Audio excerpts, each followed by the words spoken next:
Papa out of his mech. Akali no longer has that infon, and now you don't have Yojimbo, so you're down in damage. Akali gonna pop the window to try and use it for extra healing, but King Nick's gonna drop on down, knock the other support right in the head, and now this fight going very much in the favor of the offense.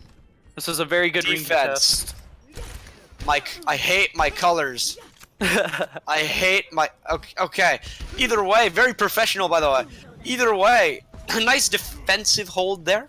Really keeping it together. And we have to say, King Nick doing a lot there. Being able to drop down, finish the Baptiste is really important there. Because using that window for that extra healing, Baptiste's right click, I believe it heals... Is it 120 per right click? I think it's 120 per right click. That's 240 per right click going through that window. That's a lot of healing. That's a lot of healing. A dive coming through, going to be able to kill Grundy here. Invulnerability Matrix out, but Badula's and Vaughn going to be gone. A DPS all coming out. King Nick, I don't know about that EMP, because King Nick, he already had it in the bag, taking the Nanoblade buddies out already. And that's going to be a very clean wipe there. But did commit EMP. That's a team fight winning ultimate. They'll have the tanks and they'll have the Baptiste ult, but, you know, none of these tank ults are really that effective on their own. They need to be comboed with something. Without that EMP now, you don't have the EMP Bongo. You don't have the EMP maybe Sigma, or even just Window. You're going to have to use your ultimates a lot better, because if we see EMP Nanoblade coming out soon, as Mudkip going to be popping out, that EMP, the Diva Bomb comes in, not going to get anyone because of that random rock that's right there. Thank you, Blizzard. Wako going to be able to pick off Mudkip now, and the fight's going a little bit back, a little bit forth, but King Nick, we're going to have to be seeing here, is he going to be able to do the damage to kill this Primal Raging Wizard? No, he's going to get slept, but immediately woken up by Papa. A little bit of a miscommunication there coming through, and now Papa going to get demeched by that of which he woke. Do not wake the beast. Papa made a little bit of a mistake there, and Mudkip going to be able to get Wako, but it's not going to be enough to push this point. The good thing is that they have this Reaper ult for the last push. They can force that Genji Blade to come straight into that Reaper ult, and hopefully they can get a really good defensive Reaper ult on that really aggressive dive that they're going to get ready to pull off right here. So we'll see how it goes. I don't know. Badula's been really like late with these invulnerability fields, and I wonder if they'll be able to really like save from another big ult like that, you know? Well, they're going to use Coalescence and Bongo early. Oh, he doesn't even need the Death Blossom. I need friends. Grundy giving him 2 to the face. That extra damage bonus from the Bongo, making his damage go from 120 when he hits with both orbs to, I think it's 180 if I remember correctly. A lot of damage coming through, and now King Nick coming through the back. A contest come out from Eliba, but it's not going to be enough to keep him alive. Not going to be enough to keep anything on this point. Papa coming out with a ham install, but I mean, at this point we're just staggering out the fights, and you can see definitely an impressive hold from the side of Waypoint. I'm glad to see them coming back. I got the name right. It shows that they've been putting a lot of work into this sort of double shield comp. They played really well with it on attack, and they've been playing really well with it on defense. So maybe we might see it a little bit more in these upcoming maps, but yeah, and let's remember they did have 2 people swap roles here. Reaction time, not the best there from anyone. A sleep dart, a deflect, even a defense matrix. Just to buy the time would have been nice, but instead, we're going to stare forward. Yeah, like, I don't know. I think they needed to be more aggressive with that Genji. The Genji got blade way too late. I think he had only 1 blade that entire like fight. Very AKM-esque, but hopefully they pull it out in the future. That comp can definitely work against this, but I think you really need the mirror, or like you said, a sim. Like, it would have been really, really good against the double shields. It puts a lot of pressure, and a lot of the infinite ammo just does so much for that kind of push. Yeah, I really question the lack of sim play. I mean, and I also question that EMP that we saw come out. One of the most powerful pushing fight wins, one of the highest fight win rate, is an EMP Nanoblade. It is so good against every single composition because it denies abilities to be used so that nothing can really stop that Nano Genji, and 50% damage reduction in what he takes. So now all of a sudden you can't even really burst him down unless everybody's swinging on him. But he's not going for the Reinhardt. He's going for the Ana in the back, who's going to do about 35 damage per shot on the Genji. So like he gets a lot of damage, a lot of burst. He gets the dash resets, so much damage everywhere. That's a team fight. But they pop that EMP early. They pop it before they get the blade, and they don't end up using the blade. They use the nano on a different target. They use the EMP with no follow-up on the high ground, no dive. And it really picked apart their win condition. And recognizing win conditions, so important. Because if you can't recognize why you're running the comp you're running, and you're just running it because you were told to, or you've done it in scrims, then you're really going to struggle in these moments where you have to make decisions. Do I EMP here and swap to something else that might be better? Or do I hold it for this last fight so that we can EMP Nanoblade? Yeah, I definitely don't know the true answer to that. I definitely think that the sim, I feel like in my mind, is probably the best idea there. Like he said, I don't know, it just gets way too much value, so much walls to get value off with her turrets, the infinite ammo, just so much shield pressure against that for free even. It breaks that comp apart so easily, and especially with the buffs, like it just does so much damage now, so much easy damage. Yeah, I mean, the fact that I can hold mouse 1 and literally load. Mm-hmm.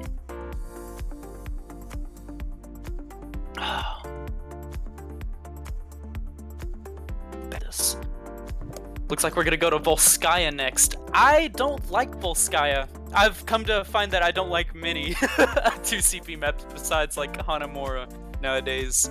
Well, they were thinking about Hanamura, but then they knew you'd be too happy, so they had to swap it to good old VI, Volskaya Industries, the home of Mother Russia. I think this map is so linear on first. It just makes it so hard to. It was very enjoyable during Goats meta because that's kind of like how Goats worked. But now I don't know. I think with the different heroes, I guess I just don't know how to play it super well. But like, I don't know. I feel like another map like Hanamura has so much more verticality and so much more diversity to the map. It brings so much more to it. But I'm excited to see what these teams bring out on Volskaya. They may change my mind. Who knows? Can I make a suggestion? Yes. Waypoint is going to run Ryan Zarya, Moira Lucio, Sim, Reaper, or May. Mm-hmm. And they're going to go around left side.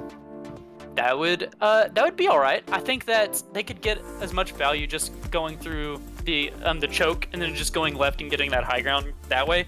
I think it'll save them a lot of time, and then they'll have their teleporter ready for whenever. They can at least just use that Lucio speed boost just to get across, and that comes up a lot faster than that teleport. But I think either will definitely work. I think that just personally, they risk a lot, especially if that Lucio's smart. He can get a really easy boop into that, into the goop pretty easily, you know? Yeah, definitely. I'm excited to see the different compositions that'll come through. Mm-hmm. Because there is a lot of diversity when it's all coming together. So definitely I want to be excited for that. But it looks like we're going to be going into Volskaya now. I'm hoping that I can manage to comprehend a composition that is run that successfully goes left side. Because I love left side. Same. It's a lot of fun to just like pull out of nowhere during comp and people don't expect it. I mean, yeah, one of my things, I don't know if anyone's seen the patch notes. I'm gonna rant on Blizzard now. This is what I like to do, because I am a coach after all. And this is what I do best. Blizzard put some nerfs out for Zarya and Symmetra. Which they did recently. And they nerfed Sim's beam width by 50%. Which is huge. Why? Because it's half of her beam width. Like it's gonna be a lot harder to track with it now. I do know that I believe the reason is because if she got to tier 3, she actually killed anyone. Like every single target I've killed Lucio's after getting to tier 3. But I have heard rumors of damage nerfs, which I believe there's a damage nerf of even more. And I don't really hope understand. not. She does her job. Let her do her job. Exactly. It's let Sim have her time. Let Sim Like, have her I time. wish I would, because it makes me feel like there's a little less love for everyone's favorite TP. But looks like we are going to be seeing King Nick. We are going to be seeing him on the Symmetra, but not going to go left side. Very good wall here. Well, now I'm just disappointed. But this wall going to be able to stagger the fight out a little bit. A lot of the shield going to be going down for Eliba here. But definitely going to have to see. This rotation is going to have to be clean if they're going to want to be able to push through here. Another nice wall going to split everyone. Going to force a lot of people to go right over the McCree and the Baptiste. But nothing's going to save Alaki. And him down, now you're missing so many heals, but King Nick is traded back. A very aggressive charge coming out there, and now with the Mei in Ice Crystal, shielding to block the sleep darts and healing. Beautiful play coming out from Eliba there, and that might just give them the point. Yeah, I don't know. Like they gave them, or they split up way too much. The Ryan should have pushed up, or the Sim should have pushed up with the Ryan, had the protection with it, and so should the Mei. The Mei accidentally fell off, but both of those deaths lead to a point loss, you know? They need to be a little bit more careful with those aggressive pushes and like wanting to like get that hyper aggression, hopefully getting these like sneaky picks, but like I said, it's just too little too late, you know? Yeah, Sim is what we would call a glass cannon. A lot of damage, but not exactly the toughest cookie. Very fragile. And can easily get picked up by some of these higher damage heroes. Remember that her burst is not the best because while that right click can do a lot of damage, you do have to charge fire it. It's not as much like McCree clicks and your head gets a little bit more hurt than it was prior. But the sustain in the long fights, the beam, in this situation, look at them just beaming the Mei wall, beaming the Rhine shields, beaming in Zarya bubbles, and then getting that wall up. Look at the damage it can put out. But we see the Moira ult's going to be coming through from Byzantium to match on more damage, more healing. But King Nick, he's going to get flashed and he's going to get killed. Just like I was saying, Wiz there, going to be able to clean it up. And with the help from Invulnerability, going to be able to live a little longer. Grundy's going to be cleaning it up. And that's a 5v5 that never favors the offense. We can see the window not exactly where they'd want it to be. They can't get any value out of it. Almost felt like the other team was placing it down. And with the Bongo and the Male coming through, then Vulnerability Matrix can only do so much, and that's going to be the fight. However, they will commit Male, which will force Sigma ult. That's not going to get anything because he's frozen. I mean, they're still going to win, but a little bit of some questionable ultimate usage in that now one. Opacity has no ultimate. They have no ult economy for this next upcoming fight. They have Grav coming out soon. They have Shatter coming out soon. They have Nano coming out soon. It's way too much, and if they can play well and play around these ults, but I don't see it happening, to be honest. Yeah, I mean, these ultimates, they can definitely do something, an early shatter to just try to take a quick fight, but with so many people at such low percents, I mean, look at the other side. We're running Rhine, Sigma now. Talk about having a Sigma one-trick on your team. Fortunately, those two shields won't be able to save Bedula, and now Eliba going to be going down early here, trying to get that shatter off. Grundy going to get another one. This attack coming through, doing some damage. King Nick, he's going to get one, he's going to get two. Grundy with another, King Nick with another, and that's going to be a very good defense. And we see this a lot from these lower ranked teams. They feel like they need to take these fights with like 5, 4, 3 people and start using ults. They think that they can come back from these with a bunch of ults, but the thing is, like, they didn't have their main tank. They didn't have someone to help make that space for them to get the value from that Grav. They could have thrown Nano on someone, especially that Rhine if they had him. But they need to play more patiently on the attacking side, I feel like. Crimson getting really outclassed right now. An interesting Sigma shield back there to try and block their Ana from taking damage. Will actually manage to kill Wiz here. A res comes through, but if you're resin, you're not healing, and then that means Papa's going to be going down. That Reinhardt, he had the Nano, but it's not going to be enough, and you can see again a nice sleep onto Wiz. Oh, Alaki putting on a show for us, or Wacko rather. Yeah, I definitely That's how you shut a Pharah down. I definitely think Wacko's playing really, really well. I also think Grundy is putting in a lot of work. He's getting this Sigma ultimate so fast, which he should be because he does so much damage. And he's able to get this ult practically every 1.5 fights without fail. And remember, Sigma, slow fights really benefits him. Having that shield, he's not a very aggressive tank, not very good at pushing into teams, but he is good at staring your team in the face and slowly whittling you down until you collapse. Either way, after that graphic image put in your head, we see a nice combo coming out here. Both DPS ults used, not my favorite combo, but going to be effective here. Going to do a team wipe coming through. That's going to be a reset. I definitely think that Mei ult was the only thing that they needed. I think that would have been enough. I don't know. Maybe that was just me. I don't know. But nonetheless, Waypoint really trusting that Grundy is going to be able to do some work with this Sigma ultimate because it's all they've got. Coalescence, they might be able to build it if they can take a slower fight. But again, you have a Lackey coming in with the Nano. You have the Mei ult now. You have the Shatter, and what's going to protect you? You don't have a Reaper ult, but a nice Sigma lift. It's going to get 4. It's going to actually cause a Shatter from Bagelfire to get into a Mei wall. Ooh, a nice Mei wall coming up there. Wiz going to be able to pick off King Nick, but Bagelfire going to be able to get a Lackey in turn. That's less healing. The Nano Boost does get off, however. So, let's see where this fight is going to be going. It's already in favor of the defense. Bagel going to have that Nano Boost, going to be able to get Eliva with it, but that's going to be it. And now you can see Yojimo trying so hard to keep himself, trying to get a Sigma pick, but he really should be throwing himself off a cliff. A little bit of a stagger there coming through as Grundy cleans up. And look at Grundy, 40% to ult already again. He's going to have it after this next fight. Exactly, like he's doing so much passive damage. After this Ryan's down, he's throwing balls straight into the enemy team, straight in their faces, doing so much damage, dealing AoE damage at that, just getting so much value out of this hero. Both the tanks going down. Not much going to be going for the attacks here. And it looks like Waypoint gonna have a nice solid hold.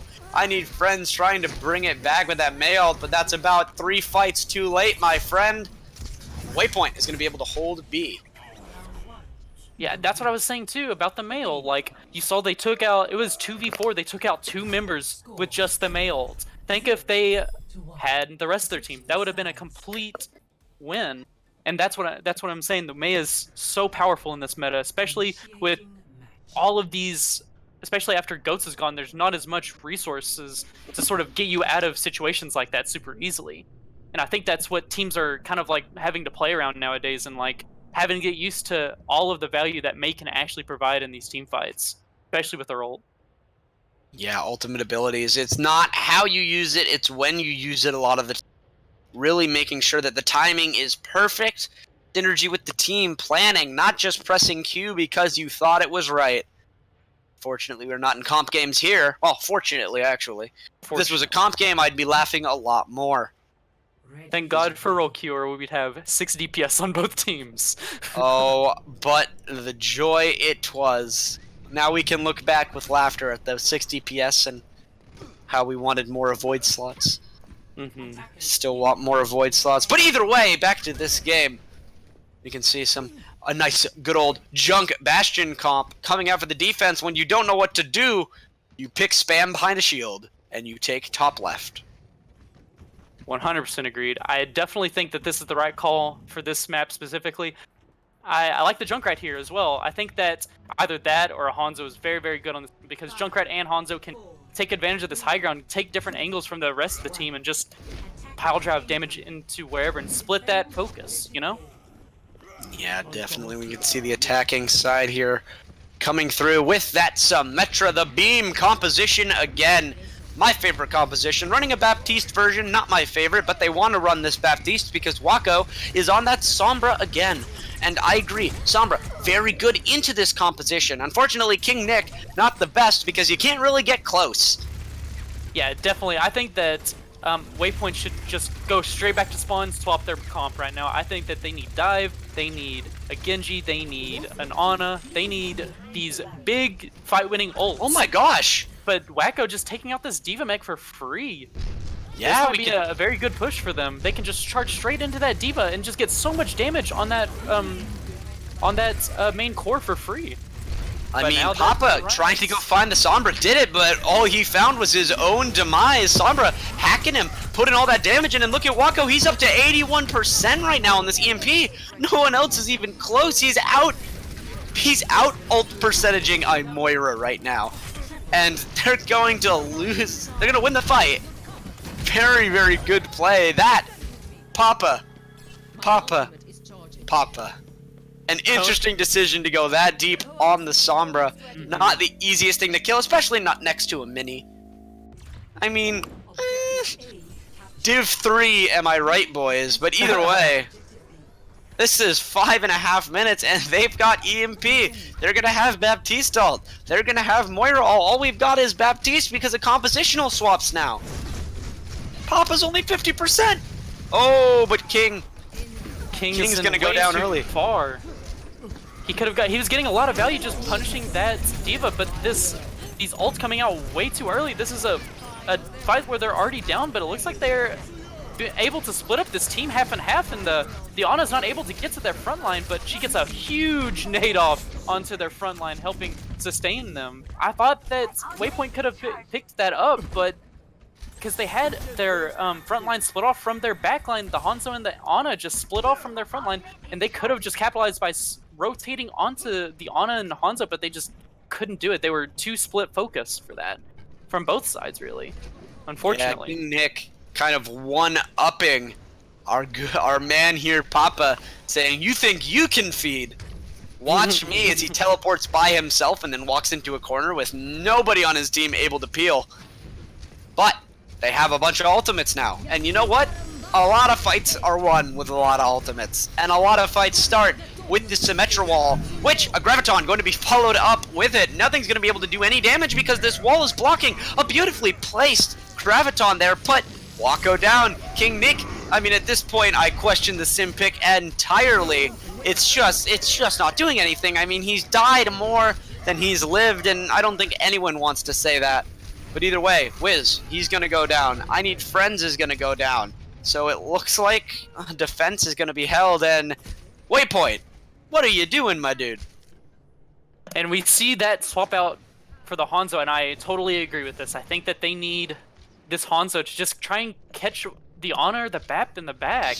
Hopefully picking off one of them early in the fight so that the rest of the team can just charge straight in, you know? Yeah, but now we have the opposite situation. Before, the attackers had the ult advantage, but now the defense, 4 ultimates. Everyone except Papa, who's currently hacked, could just press Q here and really put the hurt on. The question is how they manage to pull this out for as long as possible, and one way is just instantaneously ulting Bagel, and that is going to be that fight. Byzantium actually popped his ultimate and then died, which means that means you don't have Coalescence now. You have no support ults, and all you've got is this Grav and this EMP. Now, I say only, very powerful ultimates, and when you only need a tick, EMP Grav, it's a thing. But if EMP the Mail gets off, the D.Va bomb. The dragon coming up. I mean, you could EMP, but King Nick, he's been getting picked early a lot here. I mean, you could even do the full-on EMP Grav Dragon. I mean, remember, only one fight needs to be won, and if you win it cleanly, not a lot of staggers going to be able to come through. See Wacko trying to set up for it, giving himself a way out with that translocator in the back. We see the Baptiste kind of just sitting up here. No one's really spy checking for this Sombra. They should know that the EMP is here, but a slow push coming out from the right side. They've still got 2 minutes, which is not as much as they had before, but again, they only need 1 tick. The time bank only matters when it hits 0. So we'll have to see how this fight is going to go out. They're going to go right for the EMP, and yes, they are. A nice Grav Dragon going to be coming through. The Dragon misses, actually. He's going to miss the grab there. He's going to be able to clean Wiz up, but now Bagel and Wacko down. Papa's getting it. 3. Throw his bomb into nothingness because Eliba's already cleaned it up. And is it just me, or do both these teams suck at offense? I think it's not even just that they suck at offense, but it's more so that they're having a lot of trouble with these ult economies. If they had planned these ults out a little bit better than just like throwing their ults out, I think that it would be a lot more high scoring game right now. I mean, they've had a pretty good time like building up these ults, but they haven't had a good time just using them correctly, you know? Yeah, both teams pretty bad at engaging. It's unfortunate, but either way, one of them's got to do it, right? We see a swap from King Nick over to the Ashe. I don't know if it's a comfort pick, if it's for that extra damage with that dynamite. A lot of area of effects damage can be applied. We see the dynamite coming in now. It's right there on the ground. It's not going to get anything, but Papa's out of mech. I Need Friends is dead to the Coalescence. Best ultimate in the game. Don't at me. See a charge coming in, Bagel Fire. He's gonna go down, however, which means now you don't have your main tank. Your main tank's how you stand on the point, but can't stand if you don't have the man to stand. They're gonna have to back up here. Very high charge Zarya though. Poor Grundy. So this is definitely possible on the next push, but they want to push fast to get as much of that energy in. Yeah, we're gonna see. They were really good about using that Coalescence to hopefully get the Mei ult out, and they don't have it in this last fight, which is very huge, and a huge shatter comes out. They're able to kill that invulnerability field. The D.Va gets nanoed. We're gonna see, hopefully this Ana nano someone at some point. They do! We're gonna see this Zarya get this grab in time. She's gonna get the last 3 on point. And hopefully they can finish with this shield up, and they can't. The staggers are coming in. Bob comes out. Another invulnerability. He misses. Invulnerability build. And he misses, unfortunately. But this Ryan's taking way too much time with this Bob. Oh. He's not able to help his front line. The EMP comes through. It's going to help everybody out. And with the Ryan going to shield a Bob that was doing basically nothing, all of a sudden a fight that looks like it was going to end in a draw is going to end in a win. Oh my gosh, Waypoint. I mean, let's be honest here, kind of gifted that one there. A little bit of miscommunication goes a long way, and that staggered fight buys time for that tank line to come back, and Grundy, so much damage on the Zarya with that high charge. He didn't die, he got nanoed. I mean, look at this man burn everything in his sight line. I mean, I don't even know why he's not right-clicking. There we go! Some nice burn them all. To finish it off with the COD reload. The beam comp! Papa, he can't do anything. He can't eat anything. He's hacked. He's beamed by everyone. And especially with that Rhine, it confuses me why they don't run the Zarya with the Rhine. That's like bread and butter, you know? That's the bread and butter. That's the comp. Come on, guys. Just go goats. Just go goats. Please. Listen, I got a controversial opinion. 3-3 is too low damage. That says it in the game, so it must be true, you know? And I mean, definitely when can't has work. Blizzard ever been wrong? Am I right? When they nerfed Sim. But either way, I feel like that was like our first map, a little one-sided to Crimson. Second map, decently one-sided to Waypoint. That map, very close. I definitely so think close. But it wasn't even because both teams played well, it was the opposite. Both teams struggled to engage, to take any fights, and the only fight that ended up going the way of the offense for Waypoint was not even them doing well, but rather being able to stagger it out with a Bob ultimate, and Crimson just respecting it too much, not able to actually help the team, and they just get gutted. I'm gonna have to agree with that one. I'm glad. I definitely think D.Va might be a pocket pick for Papa. I'm hoping that he can pull out this Zarya. I feel like the D.Va just gets no value against that triple beam comp. That's still in my mind right now, and I hope that they take some time and take a step back and hopefully learn from these mistakes that they've been making and be better about it in the end, you know? I just want them to grow. No, definitely. You know? But, we're gonna be going into, should I say, Kings Row, KR, Korea? We're going to Korea. We're going to Korea. Yep. A very fun country. Yeah, very nice. At least the southern part. I don't know about definitely the southern part, not the northern part. The northern part is a little bit too nuke your face. But Southern Spot, a lot better, a lot more smiling people. I don't know if you've noticed that, but the South, big smiles. Big smiles. Big smiles. They're also probably smiling because they're looking at the camera like, whoever's seeing this, if you're not South Korean, you suck at video games. And it's kind of sad because I just kind of have to sit here and be like, hey, I know.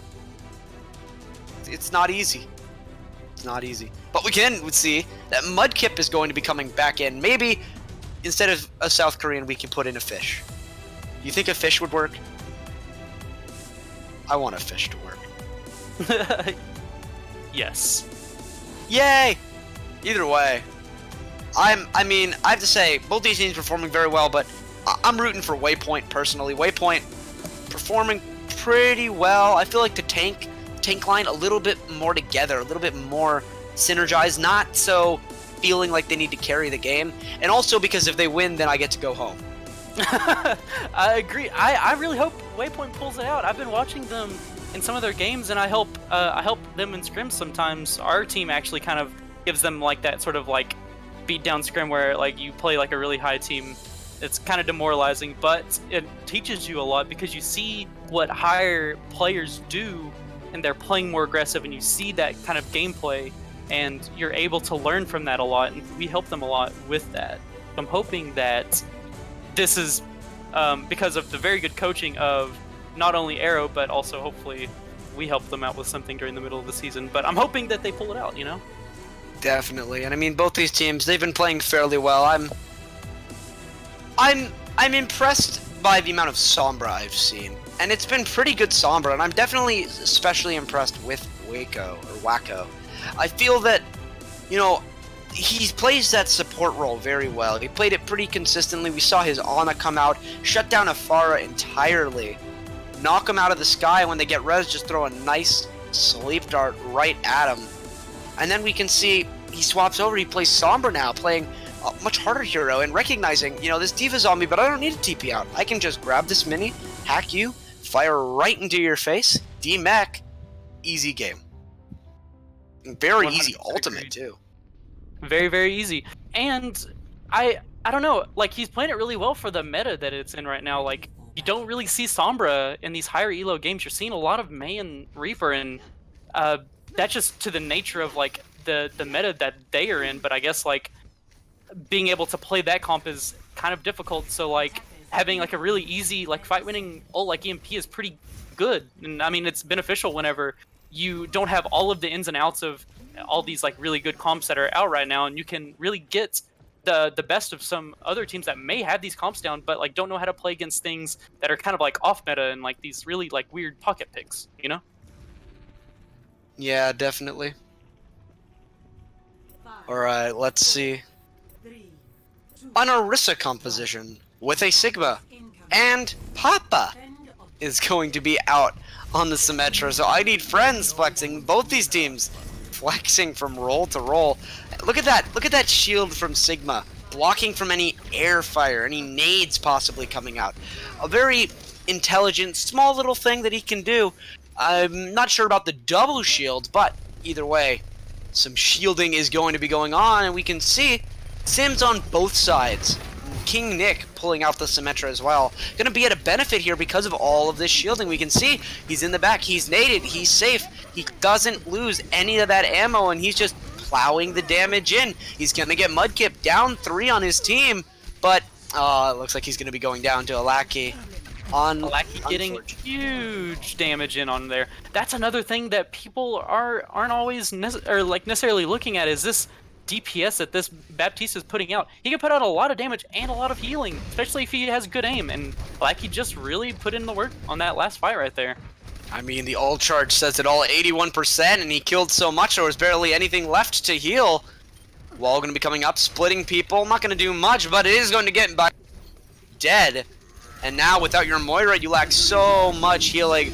A Sigma ult comes through. It's going to get a lot of people there. 4, I believe, lifted into the air and slammed down into the ground. knees are definitely weak after that one. And look at the sim. So much damage from Papa coming out because the Rhine shield, you're trying to get out with the shield to live. But if you drop the shield, he does less damage, but you take more damage from everyone else. It's really a lose-lose for the shield tank, and you kind of have to play extremely aggressive on that sim because the only way that you can really lower the amount of damage from the sim is by running him over. Oh, Yeah, that's an interesting teleport. It's very interesting.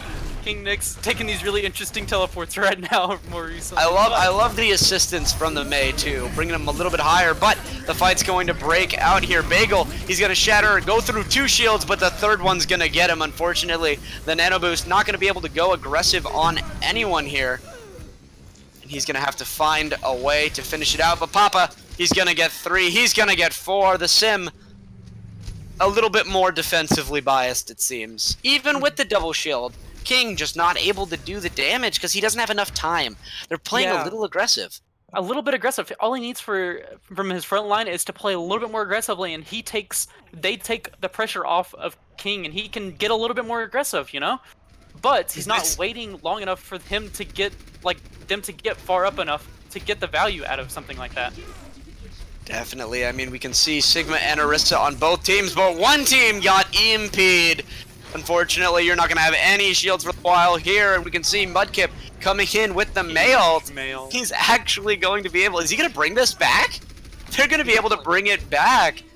Team kill after being EMP'd. I mean, I was saying Wacko, very good EMP, and he's been playing well on the Sombra even here, but his team not able to capitalize on it, and now Wacko's going to be going over to the Hanzo. Badula over to that Ana.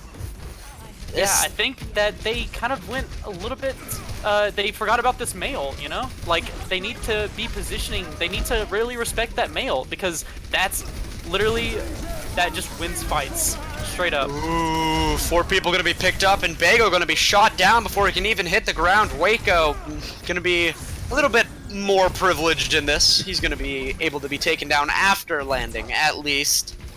But a nice hold from the defense, and 10 seconds coming through now. What are you gonna do? Someone has to be able to touch. You got Yojimbo here with the Nano, but Padula going to be going over onto Grundy to get him on the objective. He gets burned down by Papa. Too much damage. The walls coming out on the side of Papa. I mean, denies all of the healing, and that is going to be a full hold coming out for Crimson. I definitely think that Opacity weren't patient enough with that sim. Like, they needed to give him a little bit more space, and he needed to see that he needed a little bit more space so that he could get aggressive on their backline like that. Because it could have worked. It could have really shredded their backline, but he just was a little bit too heavy-handed on that trigger to go on the flank maneuver, you know?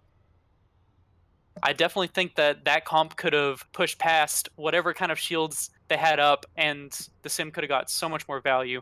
But I think that the little jitters of oh, this is the last game we have to win, you know?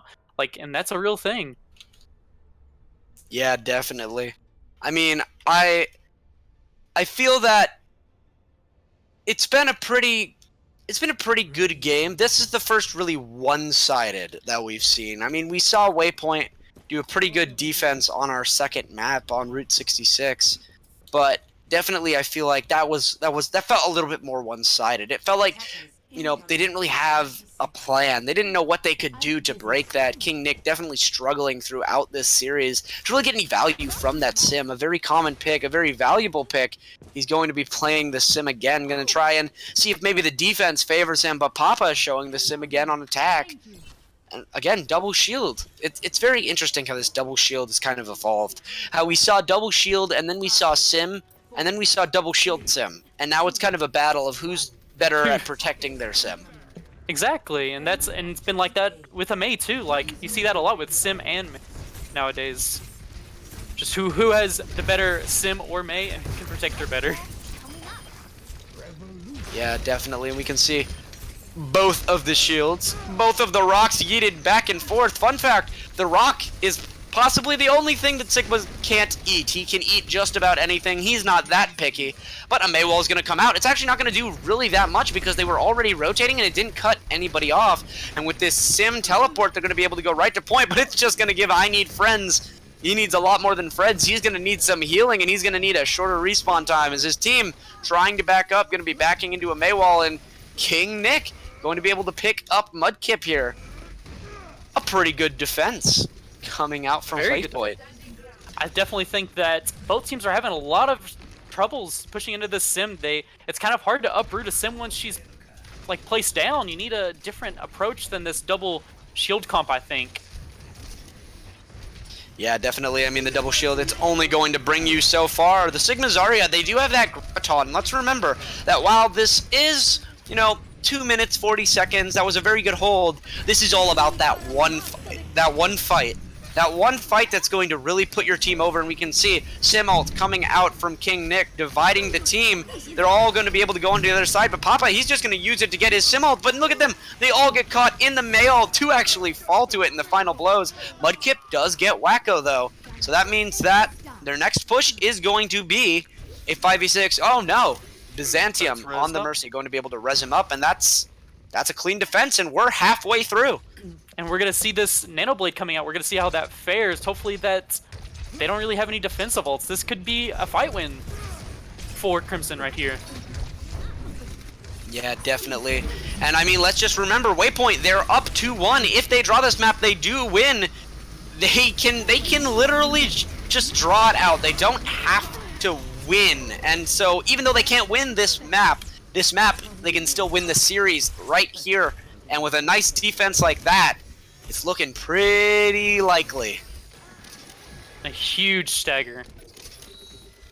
We do have a Nano Blade, however, on the attacking side here. Mudkip, he's really looking for this blade. Surprised Papa on this Symmetra.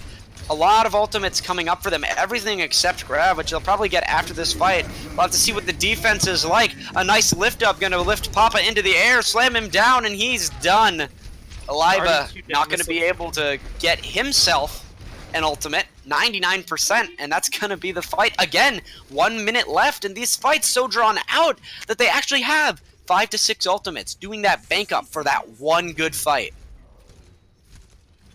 This is looking pretty promising.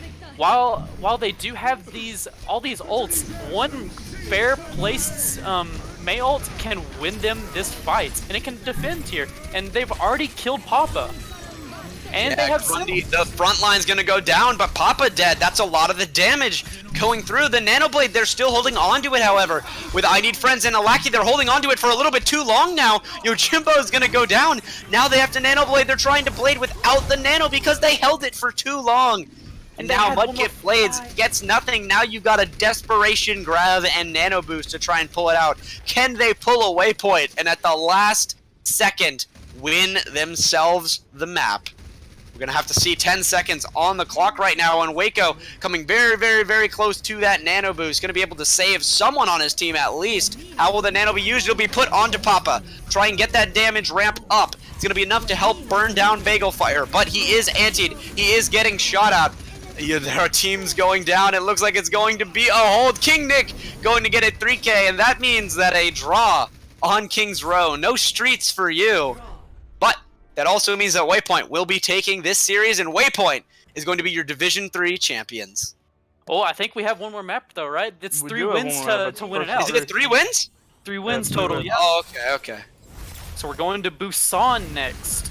I think that Waypoint definitely pulled the no you card with this Symmetra. They played it really well on defense here, rather than the attack. I think both teams are having trouble finding that value in the Sim attack, but I feel like Sim attack is probably the better thing to pull off most of the time if you're playing it well.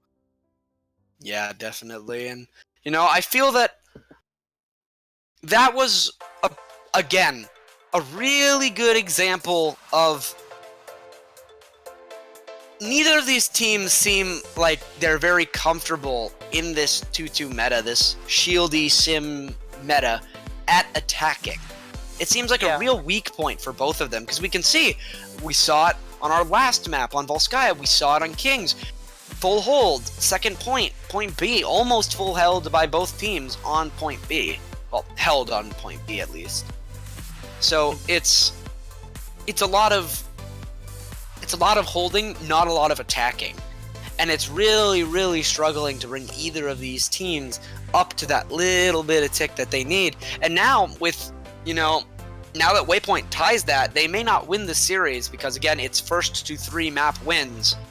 But they don't lose. And that means that we're not going to possibly the final map. And, if you're Crimson, you really wanted that one. You really needed it. Because this could have been your map. I think they played really well on the first map, and they won.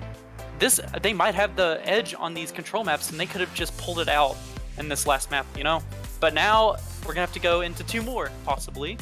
I'm hoping that we see a little bit better on these sim attacks because I'm enjoying seeing the sim and seeing how these teams are kind of like playing. I like how each team is playing defensively, but I think that they definitely need more help on attack, and they need to figure out how to make the sim work on attack because they've been having some issues. Yeah, definitely. And first off, I'd like to apologize to the chat. I know I've been a little bit negative, trying to be a little jokey here and there. I do know a couple of the players, so if it comes off as critical or negative, my apologies. But, I mean, this has been a really good game. Genuine answer. This has been really good back and forth games, and I really want to see both of these teams improve. Because they've both been playing really well. And they've also both been playing really poorly, depending on the situations. And so it's nice to really point out not only what they do good, but also what they do bad, because the fact is, if you only compliment good play, then it's hard to improve. And so that's why I'm a coach, and I am generally a fairly critical person. So apologies if that comes off as negative. Its intention is positive, or at least comedic, if nothing more. But I get that not everyone has the same sense of humor as I do, or as more of the chat does. So I will restrain myself from being as obliquely critical. But yeah, I'm excited for the game. I'm ready to get into Busan. This is one of my favorite control maps. There's Hamster. a lot of high ground. I love maps with a lot of high ground, especially on downtown. I really hope we get downtown right now. Are we gonna see something that doesn't involve sim? Here we go. We're gonna hopefully see some double sniper. It's time. Nah, you're not. I don't think we've seen much of any Widow this entire series. I mean, No. it's been very, very sim heavy. I believe sim probably the most played in the series. I will say Ryan Zarya, I've seen a lot of it. And I didn't expect that. I expected to see a lot more of like Sigma countering Orisa comps, but both teams kind of going away from those Orisa comps because Sigma does so much work against them. And instead playing more of this Ryan Zarya slam into each other, I'm going to do more with my sim than you'll do with your sim. And so far that has been favoring Crimson. It could possibly be the pocket pick because not too recently we changed over to this 2-2-2 role, and these teams could have been practicing a lot of goats in the meantime, So it could just be the fact that they are more practiced and they're more comfortable on these like Ryan Zarya comps, and they are more confident that they can pull it off. But it looks like we're gonna see some dive and we're gonna see some double shield action, more sim, and I get my Widow at least, so that's all I care about. Yeah, definitely. Well, Wiz was on the Widow at least. So we'll see one Widowmaker. I'm interested if they're going to stay on this Genji from Mudkip when they see the composition. Into Moira, into that double shield with the Reaper May. That's a lot of threat. Not a lot that you can do against that. And you can really farm off the tanks if you can get behind that shield in a safe space. It looks like he's going to stay on it for at least one push. But this dive composition with the Widow, it's picks, but 2 shields. There's not a lot you can do. But this Monkey's going to get insane cleave going in. Look at that alt charge soar. Up to 37 already. He's going to have to peel out for some heals. And their Mercy just kind of sitting on point for a little bit there. But Mudkip going to go down to the May as per expected. Oliva going to get both supports, but it's not going to be enough. You don't have the damage follow-up. And Grundy on his almost signature at this point. Signature Sigma going to be coming out. I just realized that signature. This is a very good point for double shield, especially if they get under on point in that little cubby hole. It's really hard, even for like dive. That cleave is a lot, but like they're not getting any value. They can't take the angles to really do much against them if they're bunkered up in that little corner. I mean, yeah, you can see like they're in the corner, and it's a lot. It's very quick primal coming out here from Eliba, but the composition, it's like, who do you dive in this comp? Sure, you could say the Moira fades, the Lucio has boop and is with the team, the tanks, you're not diving them. It's really, really difficult to pick apart. You can see Wiz swapping over to this Reaper, a lot easier now for Mudkip to just clean up on the targets that he's already eaten apart. Grundy's going to be able to commit his ult pickup too. Not the best in control, but it will stall the point, possibly to 50%. More ults actually being committed. Grundy, he's still alive here, and he's got an entire Moira ult dedicated to him. It's going to get you Jimbo. They're coming back. Wiz is back now. Wiz with this Reaper, he's so close to the ult. King Nick, however, going to get his ultimate off first. Going to be doing a little bit of damage. Grundy finally going down. King Nick going to get the better of Wiz, which means no Reaper ult for you. Eliba, he gets Primal again, farming so much off of this.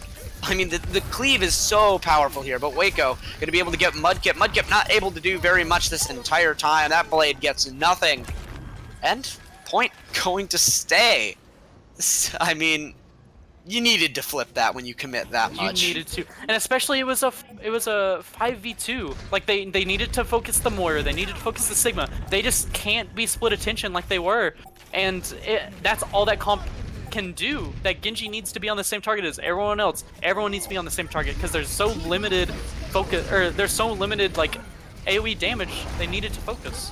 Ooh. They can pull it out, but a huge Reaper ult cleaning up that fight. Very easy fight win there. Yeah, Wiz, a very big ultimate ability there. I mean, team double shield, but other than shield, you've got nothing to deal with that Reaper ultimate ability, except your own Reaper ultimate ability. Not any stuns, I believe. But we do see Mudkip over onto this Pharmacy combo, which Reaper and Mei, not the best at dealing with it. Surprisingly, Sigma can deal with Pharmacy, actually. Firing into the air, if Pharah is too low to the ground, a little doink doink's gonna throw you off, and a boop attempt's gonna come through. The Diva Bomb gonna get walled off, not gonna get anything, but the support's a little bit behind now. A res attempt gonna come in, a Lackey going to be able to get Papa back up, which means mech, but in trade you lose your main tank now.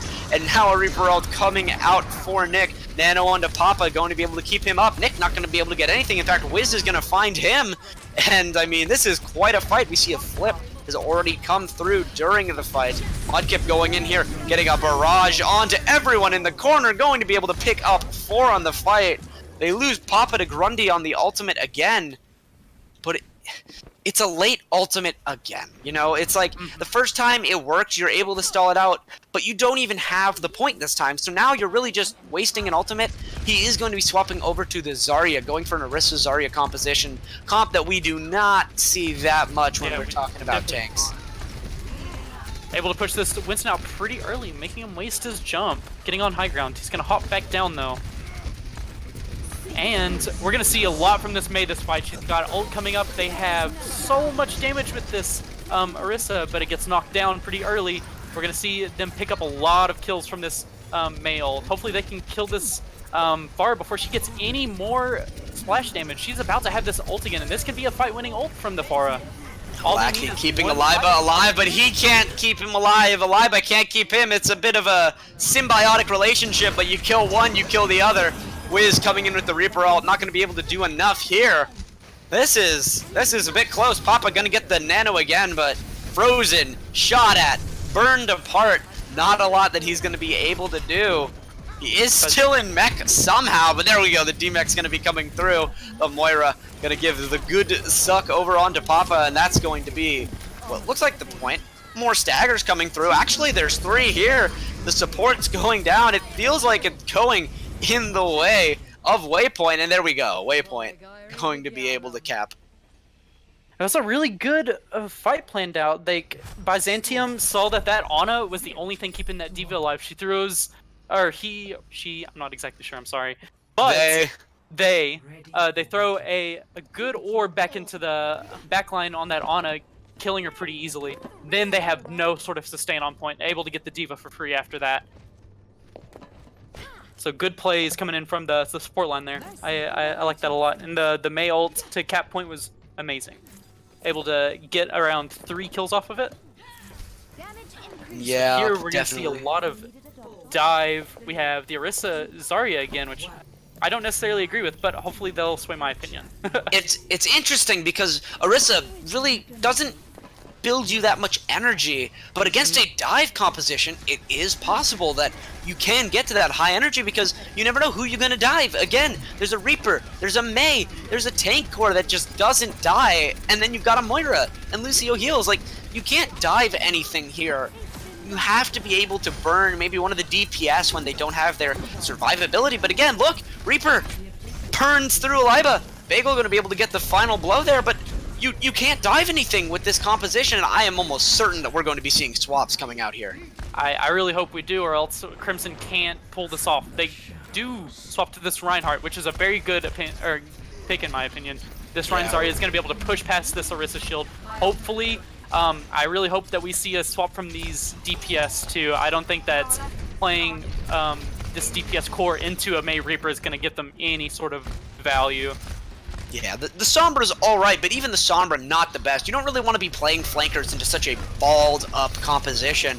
So much healing, so much sustain. You want to be playing more like tank burners almost. Reaper, hilariously, in a mirror probably is best against this type of a composition. Sometimes mirroring is just the best, but regardless of what you do, you can't save Eliba from that. He's going to get put in the corner, bullied, and that's not something that I support. Yeah, definitely no bullying allowed in this server. Not in my Christian Revolution server. Yeah, definitely. I mean, we can see there, I mean, that's a great clip to explain why Disney Channel's very anti-bullying. I know because I watch it every day. But either way, you can see a nice wall coming out. Wiz, what are you doing? They're going to be able to break the wall down to get him out, but now he walks right back into a Mei ultimate. A big halt comes through. I don't even know if you needed the Reaper ult there. It's going to be good cleanup from Nick. He's going to be able to come back. But more importantly, you're 70% into the fight. We're talking about one fight territory here because they have to reset. They have to engage, and you have to take a very, very quick fight here, and it's very likely they don't re-churn the point over in the next, 5%. So this being that last fight, I mean, you've got the ult, you've got Nanoblade, but I have yet to see them actually successfully Nanoblade. They've really struggled getting these combos off. They're going to be able to get the combo. Are they going to be able to get the kills, however? Going on the Reaper, going to do the kills.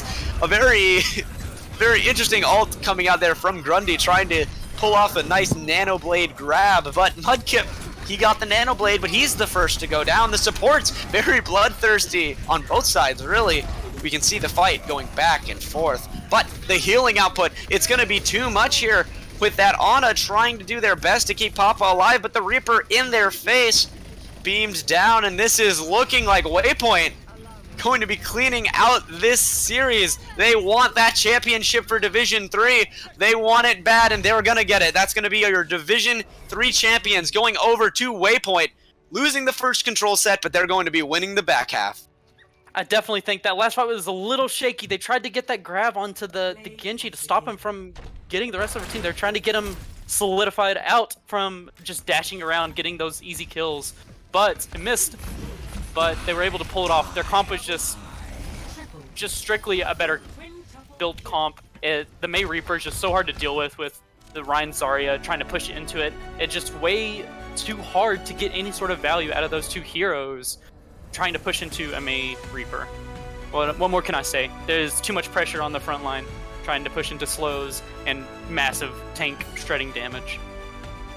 Yeah, definitely. A lot of impressive play coming out from both teams. I really feel, we were talking about how they were both teams struggling on engaging, but I have to say, when it came to control, they all both seemed much more comfortable.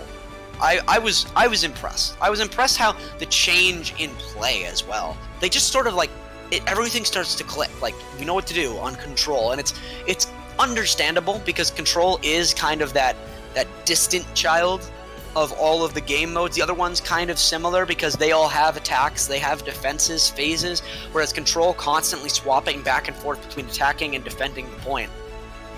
It seems to lean to both of these teams' play styles, but Waypoint, in the end, is going to be your Division 3 Revolution Esports champion.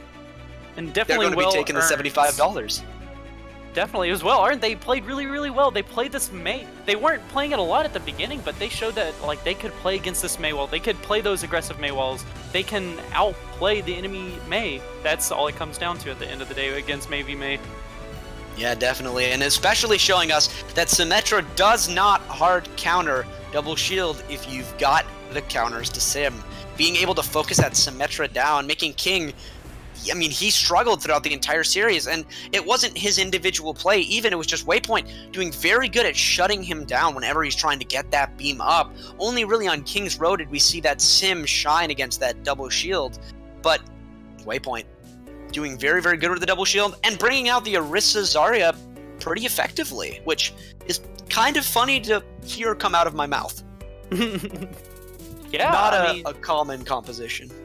yeah, definitely not that common. I think it worked for them, but I think that it was just because that the Ryan, I think the tank line was bad for the enemy DPS, and I think that was mostly the big issue with the attacking team right there. Yeah, a lot of really great fights here. But either way, I don't know, Soldier, what your plans are for the rest of this. Well, I mean, if we want to bring in some cash here, I was going a little brain dead there for a second. I'm a little tired, but I think we should do some interviews if people are up for it. See what we can, Definitely get going. Maybe an interview. I do know that it's, what time is it? It's 11. No wonder I'm tired. I went to bed at 4 last night. Oh gosh. It wasn't intentional either. It wasn't intentional at I all. slept way too late this morning. Yeah. Congrats. I wish I had your problems. Feel free to trade lives if you'd like. But I did find a really if you fun want game. to take all of my classes and work at my job for me, that would be 100% appreciated. Maybe we can do a 50-50 if I get 50%. We'll decide then. Last time I got a job, I actually got fired from my job very recently. Yikes. Only working, it was the only job I've ever had. Did 2 weeks and I got fired because the guy was stealing. I worked at JCPenney, a guy was stealing. I asked him if he needed help with anything. He punched me and I tripped him and he fell into a table. And so they fired me for tripping him. It wasn't even like the most intentional trip. He was trying to steal. He tried to run out of the store. So I didn't feel bad and they fired me. I was like, yeah, but you're welcome. Because the dude had like, he had like $600 worth of stuff in his cart. It's an unluckers, but someone had to be the sacrifice. I had to fall on the sword for those $600. And then they gave me $600 for working there. So, you know, it always comes full circle. Well, we got Hello. Miss Aeroplane in the channel. What's up? Hiyo! Is Con Air here, or is it just you? Woohoo! I'm Con 100% Air! here. Welcome was to a Con great Air. We hope you enjoy your flight. That was a really fun match to watch. Dude, I just give them like super pog. They were really good for having played 10 games in a row with a very short break. Mentally, they were like super awesome. So that was really fun to watch from a coach's perspective and or like a team lead. Yeah, definitely. We saw them play the Orisa Zarya. Is that like a comp that they play a lot? So we actually a couple weeks ago, so we actually haven't played an actual Revel match in 4 games, unfortunately, which kind of seems a little papega, but and our roster actually got changed recently, like in the last like 3 weeks. So they've actually had no playtime with each other at all. Today we actually we've been treating Revel, so Revel being like a really new tournament to us, and having them getting prepared for Open Division, we decided to use it as a dedicated scrim block during the week. So they go into these matches and they run things they want to try and practice with, and every single scrim we do, or every single match that we've played, we've run with a singular objective. So today, their singular objective as a team was to have 0 comms and the only things they were allowed to say in the match were what ults they had and when they wanted to use them. Nothing else. Couldn't call out positionings from the other team, what the other enemy had, anything like that. And that's just a drill that we run in order to help people, especially when you're like in that low SR, like focusing the right things. And obviously you could tell sometimes they were just not focused at all. It just helps them kind of like really get to understanding like who to help and when, and that you have to play for your team, not for yourself, kind of thing. So it's really interesting to like watch, because some of the parts where you guys were like, "What the fuck are they doing?" Oh, sorry, stream. What the hell are they doing? They think I'm bad. They're just like targeting all different things. It was every time they decided to not practice the exercise, they lost the fight. Every single fight that they lost was because they were over planning and overthinking and not paying attention to what they had, which I think is really, really important when your team is an average of like 2.6, 2.7. So, the Orisa, Zarya, or whatever you saw, all those comps were just kind of like a, hey, I'm really good at this and I really want to mechanically practice this. And a lot of the things that we do in Waypoint is you don't have to, like, you want to know the meta, and fortunately, like, some of our main roster people, like, really just happen to like Mei, so, like, it works out, or they really like Sim, so it just happens to work out. But we always say, pick what you're comfortable with, and just think about how to make it work. How does this comp work against what they're running? Anything can work, and I've always said that even in tournaments, or in on ladder, is that you can make anything work, you just have to play it differently, and especially at the SR that they're playing at, mechanics aren't their strong point. So if you can figure out a way to beat the enemy by doing things either unconventionally or just focusing the right things, your mechanics will come after that. So yeah, none of their comps were really planned. They kind of just were like, oh, we kind of like to run this here. Some of the positioning we kind of talked about, but overall they were just really, really anxious, I think. Yeah, definitely. waiting for 2 hours to play a game and then trying not to waste all their mechanics and game sense in like ladder was really crazy. But yeah, I mean, they had a lot of fun. I think it was definitely fun to watch. It was weird recording when no one's talking and you're just like, all right, in between matches, you guys aren't saying what ults you have. But I always suggest that for at least growing teams that are at a lower SR, because you can get diluted with comms and then it's hard to track like which ones are correct and stuff. I don't know. No, I totally agree. That's things that our team has struggles with. Like we Yes. overcom and like we oversaturate everything. I am still a huge believer of Freaks and Beaks just playing a whole scrim block without fucking speaking. But that's just me. No. I mean, being part of Freaks and Beaks has definitely taught me a lot. Just as a player, I'm probably like the lowest member of the team, but being able to play at a really high rank, like you had mentioned earlier in the cast, that my Waypoint really likes to scrim against really hard creams, because that's the only way to learn. If you're constantly winning scrims, you're not learning. You're just thinking you're the best and you've got so much more to grow. But they're like, no, can we please just, what was it? They wanted to go goats against you, Freaks and Beaks one day. They're like, can we just play goats into them for like one map and we'll do like a meat grinder comp? It's like, yeah, sure, that sounds fun, I guess. And then they got stomped and they're like, wow, this is really hard. And then they go into comp and they're like, oh, this is really easy, because everyone's like way slow. But yeah, they do a really good job. Our Sombra player tonight, or Wacko, I think played Ana, and Sombra was really, really awesome. He was actually like a member of the team before and had to kind of come back. He had to stop because of like school or work or whatever. But I found him because of like his stream that he has is really awesome. Gotta, plug that. The real Wacko, twitch.tv. Yeah, and then like Badula is also like, they just, none of them have really played with each other, so it's kind of weird. But I think it's a good practice environment for sure. Yeah, I definitely think that we thought Wacko was playing really well. I think that the off tank, what was their name? I'm blanking right now. Grundy? What is that? Yeah, Grundy? Pulling up the Sigma. I know, his Sigma 1 He was doing so much damage on Sigma and Zarya. He was getting so much value out of both of those heroes, playing them to a very high level so that he would have ults every like fight and a half. Yep. So he was actually, this was his final tryout today. Like, we just ran him at a tryout. That's why he's on the run. Yeah, pick him up. So, it's kind of hard because like, I feel bad. Like, at the same time, he hasn't played a scrim with actual comms yet. So I don't know what that's like, but I do like his playstyle. His Super was pretty solid. His Zarya is pretty solid. Like I said, we're in the middle of like roster changes, so it's kind of fun. But like I said, I don't know. Yeah, he was really cool. Like his Sigma was pretty fun to watch. I was really hoping on Busan that he was gonna use his shield on that Pharah ulting right next to him before he used his ult at one point. But he laughed after that. It was pretty fun. It was pretty good.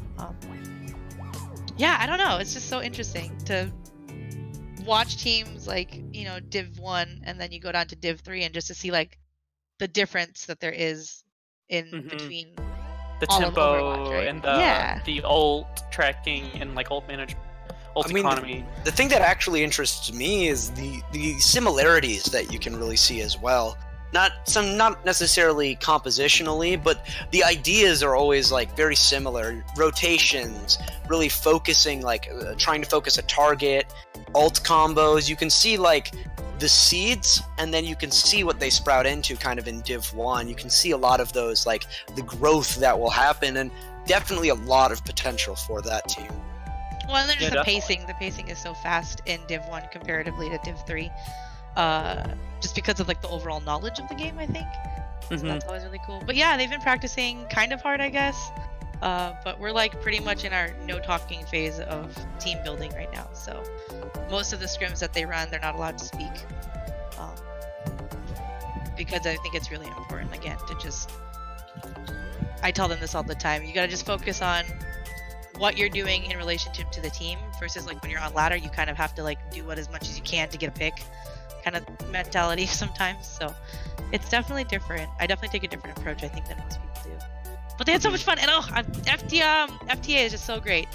They crushed us the last time we played them, so it was kind of nice to get a revenge match under their old name. So they're really good. They're pretty solid. Their DPS whiz is really, really scary. As a Reaper. I don't want to shout out. interrupt too much here, but we do gotta get Thothgod off the air here. He needs to get going. So I just want to say thank you for casting for us, and if you want to tell everybody where to find you if you care enough, then let them know and get the heck out of here. Twitch.tv/Thothgod. I do VOD reviews for my teams. I do coaching. I do individual coaching. Right now, I do any VOD for free. Feel free to just hop into my chat, drop a follow. I try to stay active, but yeah, I have to go to bed. Night, Thothgod. Yeah. Thanks so much for an awesome. Thanks for joining cast. us. Thank you, man. Great casting and great games. Casting. Yeah, it was really fun. Thank you guys so much for all of your hard work and production. Season 2 should be pretty awesome, I think, for you guys. Yeah, definitely. I think that definitely that. I also want to just give it up to FTA right now. They played such a good game, and it was just like those little like minute things that happen in those like really like elongated team fights that it's like people start to panic and like ults come out, and then like too many ults come out, and then not enough ults come out. You know, it's such a back and forth. Press Q plat. You know, that's just what it is. It's awesome. But either way, both teams good. played phenomenally. Yeah. Absolutely, I think it was an excellent game to watch, and to cam was definitely interesting. Like usually Div 3 games, I have to stay in like a fly view the entire time because people are usually like all over the place, and this match was a little more concise, a little more put together, like the Div 2 and Div 3 or plus. Like even the GM were like usually teams are you're in one area, you don't really spread out. So it was, I could definitely tell it was a very intense game just because people were actually sticking together and playing as a unit as opposed to, as I said, kind of splitting up. But we do have actually the losing team from the Ashes coming in here to do an interview. We have the captain of that team. I want to thank Arrow for coming in and talking with us here and give us some of her perspective. You want to shout out anybody? You want to give a Twitch or just Twitter? Yeah, shout out to Waypoint Opacity for doing such a great job. It's my first team that I've ever coached. Freaks and Beaks, my mother team. I love being with you guys. I'm so happy that you gave me all the opportunities. You can find me on twitch.tv/aeroplane_. I'm like crazy. If you want to watch some bad gameplay, it's the way to go. And like again, I said, Wacko has his The Real Wacko, twitch.tv/TheRealWacko for him. Plug in if you want to watch some good Osu and some awesome Sombra play from Overwatch. he's the way to be. Congratulations again to you guys, and I really look forward to playing against the Ashes Crimson again. From the Ashes, it'll be a really fun matchup. So good luck in your future. All right, cool. Thank you very much, Arrow. And we have the captain from the Ashes here, or at least a captain. I know they have quite a few staff members on their team here. Let me get him unmuted because I shoved them in here muted in case he was in the middle of talking. Hey. There we go. Hello. We lost a caster Hey. along the way. We had a Thoth go to bed. So, how was the match from your perspective? Was it at least enjoyable and challenging? And Oh yeah, it was a good fight considering we went to the overtime 5 games again. But yeah, both games were good. I definitely think that was a really pretty close match. Like most of the time, I think that even on these like some maps were like 0-3 and 0-2 and stuff like that, but you saw like seeds of like those really long points where it's like 99, 99, and then the point flips and stuff like that. No, And there I were really a lot think of close fights. Yeah. I saw that you guys played a lot of May early on, but then it sort of like dwindled as the night went on, especially on the Busan map. I was gonna ask why going to that Genji and picking that up against like a May Reaper comp. We've actually had quite a bit of success with that Genji stuff, even against a May Reaper comp. And so we're hoping to replicate that success in past games, but we just couldn't pull it through tonight. No, yeah, I mean, our team falls back on Genji and stuff a lot too, and like we know that anything can really work in whichever setting. It just kind of depends on how you play it, right? So I mean, like, there's always merit in like trying something, you know. But I'm gonna have to wonder. I had a question. Do you have a question, Soldier? I am blanking right now. Yeah, I'll go with my generic basic B question that I always go with, but I like to ask it regardless because it's interesting to hear what the answers are.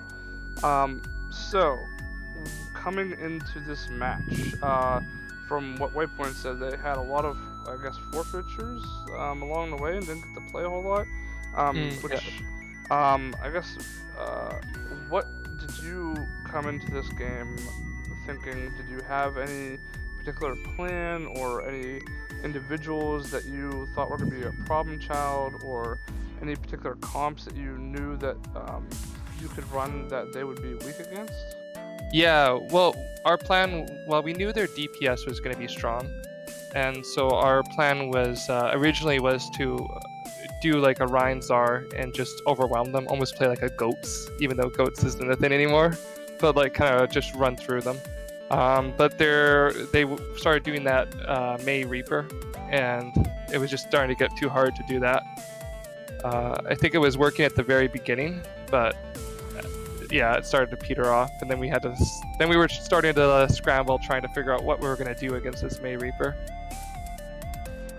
Yeah, definitely. It's such a hard comp to sort of piece apart and trying to figure out like what you're gonna do with it.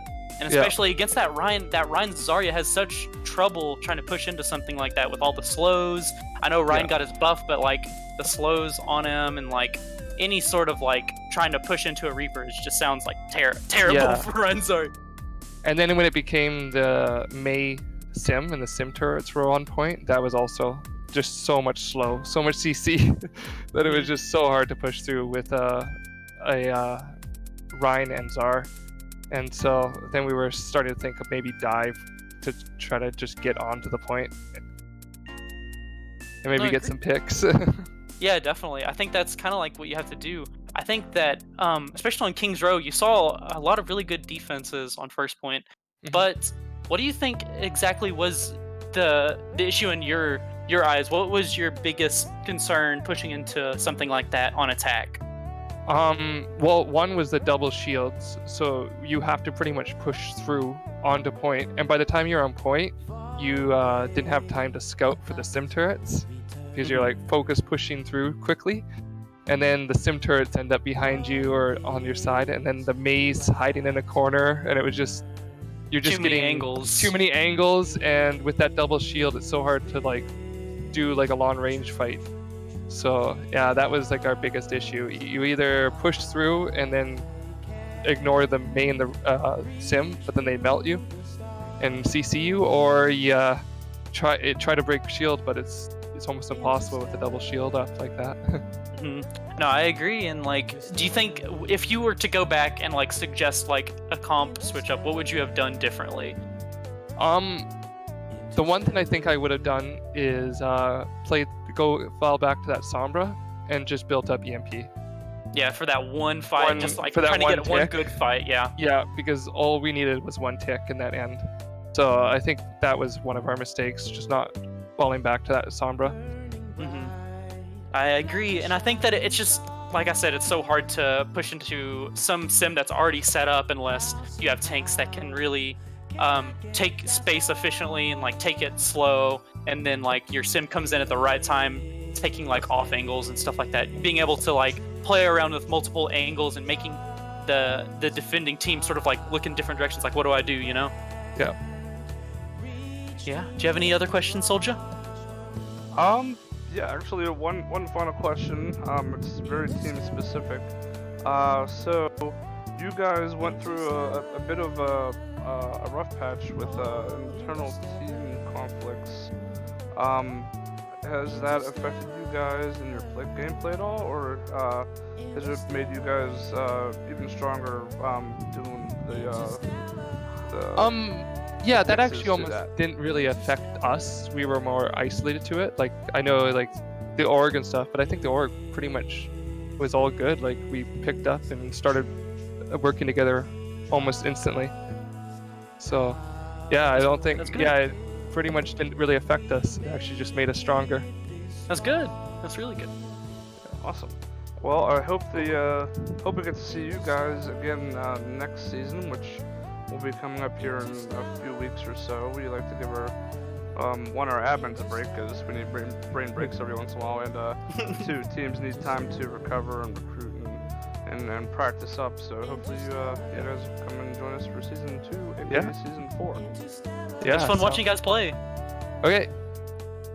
Yeah, Alright, it was man, it was a good game. It was a good 2 games actually. Yeah. Yeah. Well, that Waypoint should have had 2 games too, but Yeah. they got a little lucky there. Or Yeah. not. I mean, I like to think that they missed out on practice ahead of time as well. Yeah. So, but anyways, you have anybody want to shout out or any socials or anything you want to plug? No, I think we're good. Cool. Thanks for the hosting the tournament, guys. Yeah, thanks for Thanks for joining us, and participating. Yeah. congratulations on getting the finals. It's not like you Yeah. and it's not like you had a complete stomp this match either. It was pretty damn close the entire No, time. So yeah, something to be it was proud of. A good fight. Absolutely. All right, man. Well, you have yourself a good night. Thank you for joining us. You too. Okay, see you guys. See ya. All right. Well, I thought that was a very positive experience for both teams there. They have a lot of good footage to go back on and go over, and you can tell them what they did wrong and tell them what they did right, and maybe they'll be in Division 2 for next season. So we'll see what happens. I definitely hope to see a lot of improvement during this off season from both teams. I think they're both going to improve at a pretty fast rate. I think both teams have a lot of potential. Yeah, absolutely. I like to think every team here has potential. They just need to go out and get it and scrim their faces off. Mhm. But anyways, I think we're coming up to the end of our cast here. We're losing viewers by the second, and it's been a pretty long cast. So, thank you everybody for joining us, both casters, Thoth God and Koner, and for everybody to come out and watching us and putting up with all the crap that we do here. And if anybody wants to join us, I threw the Discord link in on the chat. I'll do it again at the end, and go ahead and just hang around the community, look for team, or bring your own team in. We're gonna be having another season coming up here, or if you have a 4.3K team coming up, or that you belong to or know, we're throwing a tournament coming up here in September 13, 14, 15, where our own team Turbulence will be playing as well. So that'll be a fun little tournament to put on stream to see the almost highest of highest level play, or tier 3-ish play. So that should be really fun. But anyways, that's it. Thank you for joining us, and this has been a Revolution Esports cast, and hopefully everybody enjoyed themselves. Everybody have you a good night.